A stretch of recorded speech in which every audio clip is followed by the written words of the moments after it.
Okay, so the works cited. I'm going to teach you about a few key resources you're going to need. If you're on the course home page, you're going to want to click on Purdue OWL to get to the works cited resources.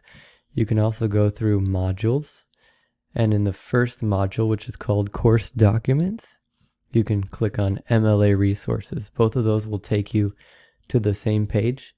Once you get there, you're going to find our MLA guidelines for formatting, for writing your works cited, for in-text citations, and then frequently asked questions for any things that come up that you're not sure about.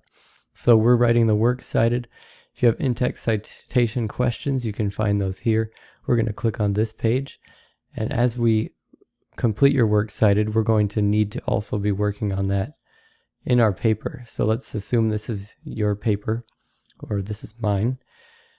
You're going to want to go ahead and make a new page at the end, and that'll be your works cited.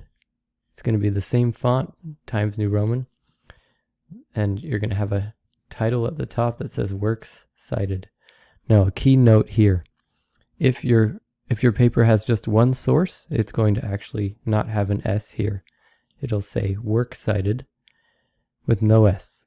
If you have more than one source, say you look something up for your ethos paragraph and you're going to add another source, then you're going to put an S to show multiple sources. Then we're going to start our works cited page. Now coming back here, probably your source is going to be an electronic source, unless you found it in a print book. So we're going to go to this link and find the type of source that you used. So here we have a list of different source types: entire website, page on a website, ebook, image, web magazine, and so forth. Now, if you found your article in a database, then you're going to choose, so say you went to the CBC library and looked in EBSCOhost or ProQuest or something like that, then you're going to use an article from an online database. Use this template here. If you just found it on Google, it's probably going to either be a web magazine or a page on a website, and they're pretty similar. So just for an example, let's say that I go back to my paper, my source. If this is my source, I'm going to use this source page to get all the information I need. So let's say this was my source, or you found a source on Google that is similar to this. So we're going to go with a page on a website. We're going to use this information to create a works cited page, and I'm going to walk you through it. So first we have our author, last name and first name. So if I was using this source, Stephanie Stickle is my source author there.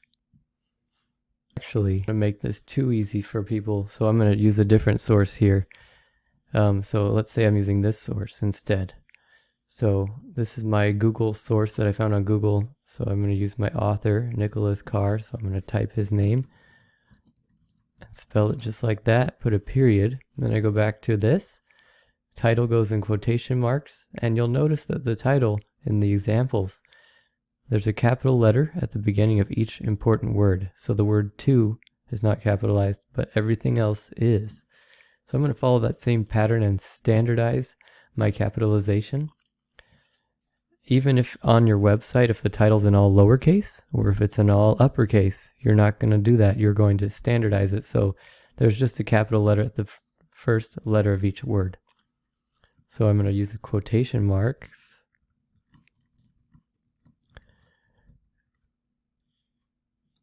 And if you have a period instead of a question mark, notice that whatever punctuation you have goes inside that quotation mark. Okay, so we're good so far. Next, I need to include, so I'm going to include the website title, like we see here and here. So if I go back to this, The Atlantic is the title of the source. So I'm going to add The Atlantic, and you'll notice on our Purdue OWL page here that the website title is italicized. So I'm going to follow that practice and italicize it. And I want to follow the punctuation exactly. So after the title, there's a comma. So notice we had a period here and a period or whatever punctuation was here if it's a question mark. Otherwise it's a period. If there's no punctuation, you put a period. And then we've got this in italics and a comma. Then we're going to unitalicize it. And then you can't really tell here, but we need to include the publisher. And so this doesn't clarify that very well. It says if the publisher is the same as the website name, only list it once. So that must be the case here. So we need to find out who our publisher is. The best way to find the publisher is to go to the home page and scroll to the bottom and look for the copyright. But sometimes you can find the copyright at the bottom of the article. Just to be safe, I'm going to go to their home page. You can usually find it by clicking in the top left, or you could just delete everything after .com. And then I'm going to go look for the copyright at the bottom. And right now I'm not seeing one here. So it's hard to see, but it's going to be at the bottom. Here you can see copyright 2020 by the Atlantic Monthly Group. So if it said theatlantic.com copyright by theatlantic.com, we wouldn't repeat that. But because it's the Atlantic Monthly Group, we're going to go ahead and add that. That's our publisher. So you find the publisher from the copyright at the bottom. Then we're going to put a comma there. Next, we need to include the date of publication, like we see here. And so kind of the general format too, if you come up here, this is usually what you need. Author, title, publisher, the URL, and the date you accessed it. And publishing date was included in there too. So it may be confusing because some of these examples, like this one, doesn't have a date because there was no date on the page. This one does have a date. Neither of them list the publisher. That's why I'm walking you through this, just so you know. Generally speaking, you can follow these guidelines and then look back at these templates to help you.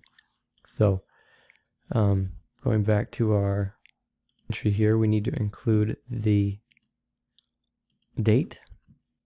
So as we see, this is the July-August 2008 issue. So we're going to say July/August 2008. Now dates are a little funny in MLA. You'll notice as you look at this, they write the date as 25 September 2014 or 6 July 2015. Follow that same pattern. Put the day, then the month, and the year. There's no commas in the date. And if the month is longer than 4 letters, as in September, you abbreviate it with a period. So July, not abbreviated. September is. In our case, we had a July and August. So I actually need to not abbreviate July. July/Aug 2008. And for the punctuation, we look to our guide here, comma. And then we need our URL. So we're just going to get that from our search bar here. And when you paste your date, or your URL, sometimes the font changes. So to avoid that from happening, you can right click and choose Paste Special. And on a Windows computer it looks a little different, but it's essentially the same. You're going to want to choose Unformatted Text or Merge Formatting. And so there we have our URL. We're going to put a period there. It's okay if this is blue, but we're going to go back and take out the http://. We don't need that in our URL. So now we've got our URL. We just need our date of access. So this is the date it was published. And then these ones are different here, but we're going to include both dates in ours. This is the date that the person found it or read it, and this is the date it was published.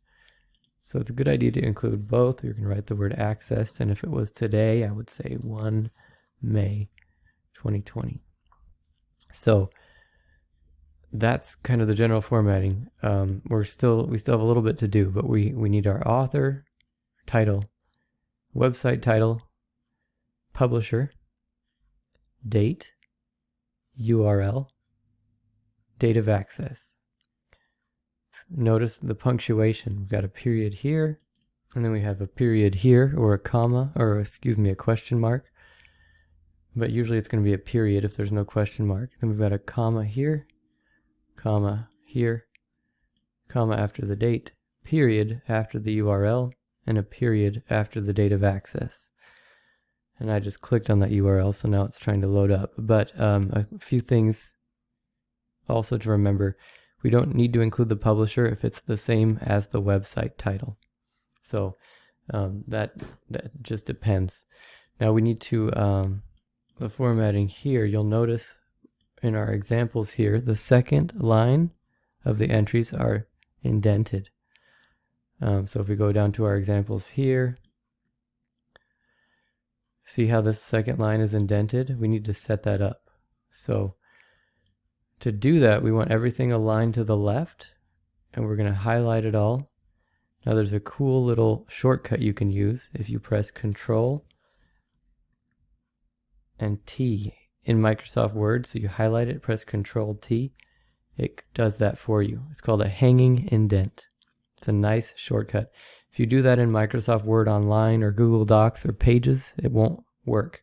It only works in Microsoft Word. So if you're using those other programs, just remember to do a quick Google search, how to do a hanging indent in Google Docs or Word Online or whatever. So I've got that taken care of, my hanging indent. And so this will be a completed works cited entry. Now, if you have multiple entries, you're going to arrange them in alphabetical order by the first letter of each entry. Now, let's say one more quick thing here. Let's say you used a article from a database. So you found your article on EBSCOhost, and let's say you were looking up multivitamins, so you found it in here, and you wanted to use one of these articles. You found your source in EBSCOhost. A cool thing about this database is it gives you citations. And so this video is already pretty long, so I'm gonna start another video to show you how to do that. So if you found your article on Google, then you just follow those guidelines I showed you on this page, and you should be good to go. I'll post another video below for working in the databases.